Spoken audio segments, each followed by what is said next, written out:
tal, mis amados hermanos? Muy buena tarde. Damos gracias a Dios porque en esta ocasión nos permite el poder compartir un mensaje más. La idea y la intención es de que cada uno de ustedes escuchen el mensaje, lo repasen, lo estudien, lean la lectura bíblica correspondiente en su devocional diario durante esta Semana Santa. Hoy corresponde el lunes de autoridad. Vamos a leer lo que es el Evangelio de Marcos en el capítulo 11, de los versículos 12 al versículo 14. Y más adelante voy a compartir con ustedes una pregunta que ustedes responderán en tiempo y forma para poder compartir mediante el grupo de WhatsApp y poderlo subir sus comentarios. Pero vamos a orar, amados hermanos, para que sea Dios quien nos dé la dirección, quien nos instruya para compartir mensaje de este día, lunes de autoridad de esta Semana Santa en la iglesia presbiteriana, en la iglesia cristiana, en la iglesia de Dios. Acompáñenme por favor a orar en este tiempo. Soberano Dios y Padre eterno que moras en todo lugar, te alabamos, te damos gracias porque sin duda en esta hora nos permites compartir palabra tuya. Padre, en el nombre de Jesús yo quiero rogarte que tú seas quien me instruya, quien me dé, Señor, la sabiduría, el entendimiento para comprender tu palabra, compartirla con mis hermanos. Abre nuestro entendimiento, que tu palabra nos edifique, nos fortalezca, Señor, y ayúdanos a crecer en gracia y conocimiento tuyo, para que podamos, Señor, comprender tu voluntad, para poder agradarte en tiempo y forma todos los días que nos permitas vivir en esta tierra, Señor, y darte a ti la gloria y la honra. Permítenos, pues, Señor, nuestro corazón esté dispuesto y receptivo para que tu palabra sea sembrada y dé fruto al 100%. Padre, te lo pido y te lo ruego en el nombre precioso de Cristo Jesús, nuestro Señor y Salvador. Amén. Bien, hermanos, pues voy a compartir con ustedes este texto que está en Marcos capítulo 11, de los versículos 12 al 14. Recordemos y les recuerdo que este tema es lunes de autoridad. Y dice la palabra de Dios así, Marcos 11, del 12 al 14. Al día siguiente, cuando salieron de Betania, Jesús tuvo hambre, y viendo de lejos una higuera con hojas, fue a ver si quizá pudiera hallar algo en ella. Cuando llegó a ella no encontró más que hojas, porque no era tiempo de higos. Y Jesús, hablando a la higuera, le dijo: Nunca jamás coma nadie fruto de ti. Y sus discípulos le estaban escuchando. Mis amados hermanos, la Escritura nos está diciendo, primeramente hablando acerca de cuando Jesús maldice esta higuera. Y la Escritura dice y describe que no era tiempo de higos. Jesús parece estar muy molesto con esta higuera, que de alguna manera la maldice para que nunca vuelva a tener frutos. Es el único pasaje, hermanos, donde podemos ver a Jesús haciendo un milagro que resulta en destrucción y no en restauración. Y precisamente es que por de alguna manera, este pasaje, muchos hoy día lo citan y lo usan como argumento contra el cristianismo. Piensan que ahí está Jesús descargando su furia contra una planta inocente y manifiestan, o Jesús para ellos manifiesta una conducta que no es propia, pues, de un hombre justo y mucho menos de quien dice ser el Hijo de Dios. Eso es lo que dice en esta parte aquellos que usan este pasaje como argumento en contra del cristianismo. Aquí una pregunta a responder, hermanos: ¿acaso nosotros debemos ver esta reacción como un berrinche, pues, o acaso de un hombre que más bien dice la Biblia que nunca pecó?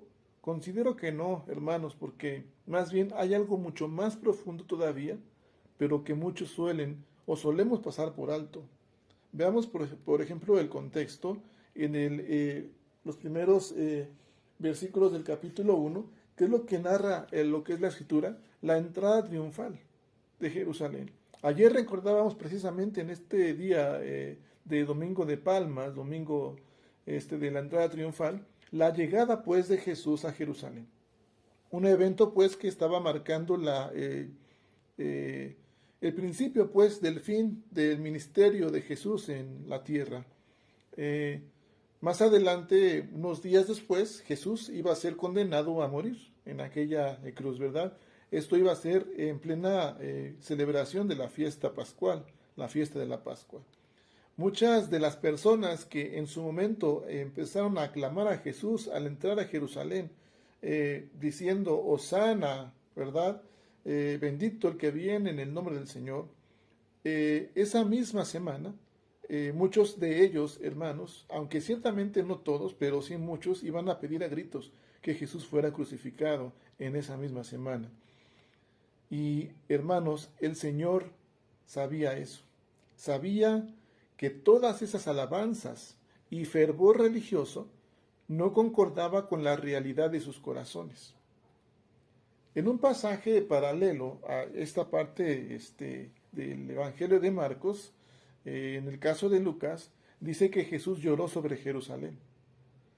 Él lloró, hermanos, por la religión vacía y ritualista de su pueblo. Lloró por la incredulidad de toda esa gente. A pesar, hermanos, de todas esas aclamaciones que hacían a favor de Jesús, la gente mostraba un corazón endurecido. Jesús lloró precisamente por las terribles consecuencias que vendrían para la nación de Israel por causa de haber despreciado y rechazado a su rey. Precisamente es en ese estado de ánimo que Jesús se retira a Betania para pasar la noche ahí. Y dice la Escritura, como leímos en el versículo 12, que al día siguiente, es decir, Jesús regresa a Jerusalén, y es donde ocurre este evento de la higuera, la maldición de la higuera. Hermanos, en aquella nación de Israel había, los árboles de la higuera eran muy comunes, y sus higos se recogían tanto grandes y maduros durante los meses de agosto o de octubre. Estamos viendo entonces ahorita que este evento de la higuera se está dando en el tiempo de la fiesta de Pascua, aproximadamente en el mes de abril, en el mes de esta fiesta pascual, ¿verdad? Es decir, cuando no era tiempo de higos, como lo dice el versículo 12 y 13, ¿verdad? Precisamente el versículo 13, que no era tiempo de higos. Sin embargo, a fines de marzo o inicios de primavera, algunas higueras, hermanos, producen algunas frutas, pequeñas frutas comestibles, le llaman brevas. Esas frutas comestibles que van a salir junto con las hojas, y los hebreos o los árabes a esta breva o esta fruta comestible que sale en algunas higueras le llaman taksh.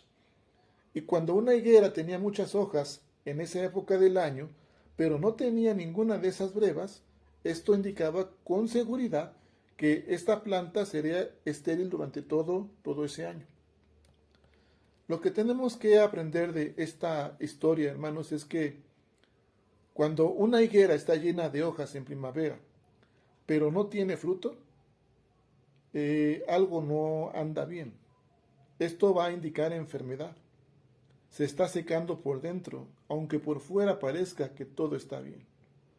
Es decir, en esta historia, este árbol prometía mucho, pero no tenía nada que ofrecer. Era completamente estéril. Jesús enseña con esta parábola de manera visual una imagen profética de lo que iba a suceder con la nación de Israel. Voy a pedir que usted busque en su Biblia el Evangelio de Lucas en el capítulo 15 y podamos ver los versículos 6 al 9. Se lo voy a leer en la versión Reina Valera para que lo pueda leer juntamente conmigo en esta hora. Lucas capítulo 15, de los versículos 6 al 9. Por favor, le voy a pedir que me acompañe a esta historia. Es Lucas capítulo 13, de los versículos 6 al versículo 9. Lucas capítulo 13, del 6 al 9. Y dice la palabra de Dios de esta manera. Dijo también esta parábola. Tenía un hombre una higuera plantada en su viña, y vino a buscar fruto en ella, y no lo halló. Y dijo al viñador, he aquí, hace 3 años que vengo a buscar fruto en esta higuera, y no lo hallo. Córtala. ¿Para qué inutiliza también la tierra? Él entonces respondiendo le dijo, Señor, déjala todavía este año, hasta que yo cabe alrededor de ella, y la abone, y si diere fruto bien, y si no, la cortarás después. Fíjese bien los versículos 6 y 7. Dijo también esta parábola, tenía un hombre una higuera plantada en su viña, y vino a buscar fruto en ella, y no la halló. algo relacionado con Jesús. Versículo 7. Y dijo el viñador: He aquí, hace 3 años que vengo a buscar fruto en esta higuera y no lo hallo. Córtala para que inutiliza también la tierra. Hace 3 años. ¿Cuánto duró el ministerio de Jesús, hermanos? Precisamente, aproximadamente 3 años. De manera entonces, hermanos, que estamos viendo cómo este árbol prometía mucho, pero no tenía nada que ofrecer. Era completamente estéril. Y es por eso que Jesús enseña con esta parábola de una manera más visual esta imagen profética de lo que iba a suceder con la nación de Israel. ¿Qué es lo que enseña Jesús? Que era el tiempo de cortar la higuera. Israel había pasado ya el límite de la paciencia de Dios. La higuera se secó desde la raíz. Es lo que dice la palabra en esta parábola. Y lo mismo sucedería con la nación de Israel por causa de su pecado, de su religiosidad vacía y ritualista. Eso es lo que pasaba en aquella época, mis amados hermanos. Pero ahora, usted y yo no hemos de quedarnos o no deberíamos quedarnos con la historia solamente de aquella época, porque estaremos perdiendo la relevancia para nosotros en la actualidad.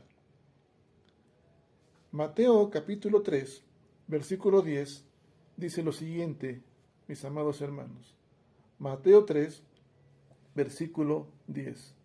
Y ya también el hacha está puesta a la raíz de los árboles. Por tanto, todo árbol que no da buen fruto es cortado y echado en el fuego. Cuando Mateo se escribe esta parte y dice que el hacha está puesta a la raíz de los árboles y todo árbol que no tiene buen fruto será cortado y echado al fuego, no se refería solamente a los judíos, porque dice todo árbol que no da buen fruto será cortado. Esto es, hermanos, dicho en otras palabras, todo aquel que profesa ser un verdadero creyente, pero no está dando los frutos que evidencien una verdadera conversión, es porque está en verdadero peligro. De manera, hermanos, que no es la cantidad de ministerios o actividades religiosas. Aquí el énfasis, hermanos, está en primeramente no dudar, en creerle al soberano Rey, dejarle reinar en nuestro corazón. Recordemos lo que veíamos ayer como este Rey de Gloria, reconocer su autoridad y sea Él quien reine incluso en nuestras decisiones. Hemos de reafirmar, pues, hermanos, nuestra confianza en el poder divino e ilimitado de Dios. Nuestras peticiones, hermanos, deben estar siempre alineadas con la voluntad divina. La fe ciertamente va a recibir lo que pide, por convicción.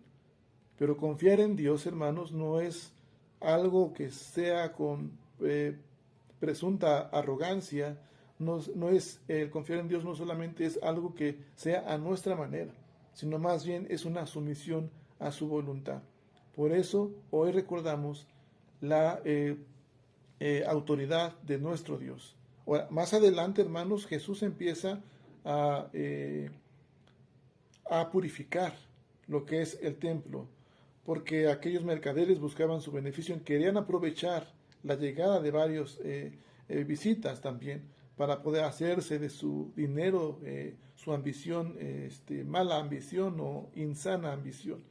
Y por eso que Jesús, más adelante, dice la Escritura, que Él purifica el templo, ¿verdad? Y dice, mi casa será llamada casa de oración. Él purifica todo eso en el corazón del hombre. Así que, mis amados hermanos, hoy lo que tenemos que aprender es reconocer primeramente la autoridad de Dios, que se trata de Dios, dejarle reinar en nuestro corazón, que sea Él quien reine incluso en nuestras decisiones.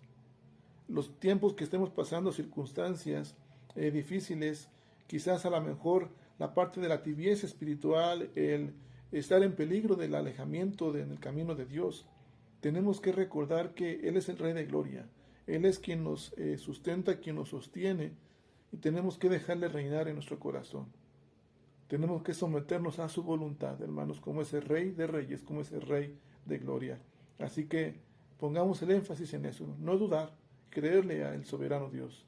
Y hermanos, esto se verá reflejado en una verdadera conversión, a través de una plena comunión en intimidad con nuestro Creador. Porque no solamente va a ser cantidad de ministerios de servir, o dar fruto por ellos por servicio, o dar fruto solamente por actividades o eventos religiosos. No, mis amados hermanos, se trata pues de evidenciar una verdadera conversión, donde usted y yo reflejemos como hijos de Dios, como cristianos, como hermanos en Cristo, que Cristo vive y que Cristo reina con autoridad en nuestra vida, y debemos de reflejarlo hacia los demás para que ellos conozcan que hay un Rey soberano. Así que, mis amados hermanos, frente a esta breve reflexión, hoy quiero compartirles la siguiente pregunta.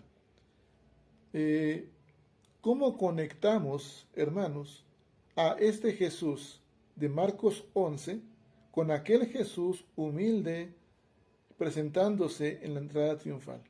¿Cómo conecta usted a este Jesús de Marcos 11 maldiciendo la higuera con aquel Jesús que se presenta en Jerusalén ingresando de manera humilde a esta tierra?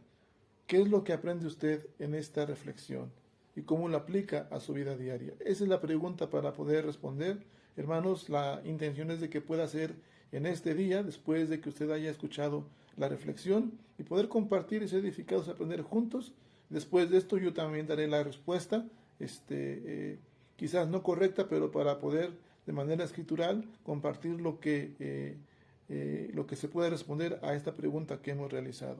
Mis amados hermanos, que el Señor les siga bendiciendo, que el Señor les siga prosperando, que sea de bendición esta breve reflexión y de mucho aprendizaje y enseñanza, y que nuestro corazón esté dispuesto para poder reconocer al Rey de Reyes día con día. Vamos a orar, hermanos, para terminar este tiempo, para confirmar esta parte de la breve reflexión, y sea Dios quien nos ayude, quien nos instruya, para que cada día podamos reafirmar nuestra confianza, nuestra fe en Dios y someternos a su voluntad divina. Le pido que por favor incline su rostro y oremos a nuestro Dios. Soberano y Padre eterno, te damos gracias por esta reflexión que nos has concedido, y gracias, Padre, porque sin duda eres tú quien nos enseña en tu palabra, Señor, cosas nuevas. Padre Santo, quizás hoy día nuestra vida espiritual, Señor, no esté siendo tan sólida como debería ser. Padre, hemos reconocido que, Señor, te hemos fallado, que hemos pecado contra el cielo y contra ti. Y uno de esos pecados, Padre amado, es que a veces también estamos en peligro de esterilidad, porque no estamos dando frutos. Profesamos, Señor, quizás ser verdaderos creyentes, pero como esta higuera, Señor, quizás tengamos el follaje, Señor, y parezcamos bien, Padre Santo, y abundantes, pero por dentro, Señor, quizás estemos alejados y no estemos evidenciando una verdadera conversión como hijos tuyos. Te pedimos perdón. Te rogamos en el nombre de Jesús que así, Padre Santo, como en la persona de Jesús lo hiciste en tu casa, en el templo, Señor, purificaste, Señor, el templo, quitaste toda, Señor, ambición humana y personal e individualista, que en nuestro corazón todo lo que esté, Señor, dirigido, Señor, al egocentrismo, sea quitado y purificado de cada uno de nosotros, que recordemos que se trata de ti y de darte lugar como el Rey de Reyes, dejarte reinar en nuestras decisiones, Señor, y mostrar esa verdadera conversión, dando, Señor, verdaderos frutos que evidencien esa verdadera conversión para tu gloria y para tu honra, Señor. Que en nuestro corazón, Señor, siga dando frutos al 100%. Padre, permítenos hacerlo para tu gloria y para tu honra. Hoy lo deseo hacer, Señor, y tomo este compromiso delante de ti, juntamente con mi familia. Te lo pido, Señor, y te lo agradezco, y me comprometo y consagro ante ti. Todo lo hago en el nombre poderoso y precioso, aquel que es sobre todo nombre, el de nuestro Señor y Salvador Jesucristo. Amén. Mis amados hermanos, que Dios les siga bendiciendo. Un fuerte abrazo. Primeramente, el día de mañana nos miramos en otra reflexión más, otros 15 a 20 minutos de reflexión para lo correspondiente que será el martes de controversia. Así que, esperando que esté haciendo su devocional en este día, envíe la respuesta. Por favor, comparta, hermanos, animemos a responder a la pregunta para ser edificados todos juntos con la palabra de nuestro Dios. Que la gracia y la paz de Jesucristo esté con usted y con su familia y sea de generación en generación. Un fuerte abrazo y un bendecido inicio de semana. Hasta luego, hermanos. Dios les bendiga.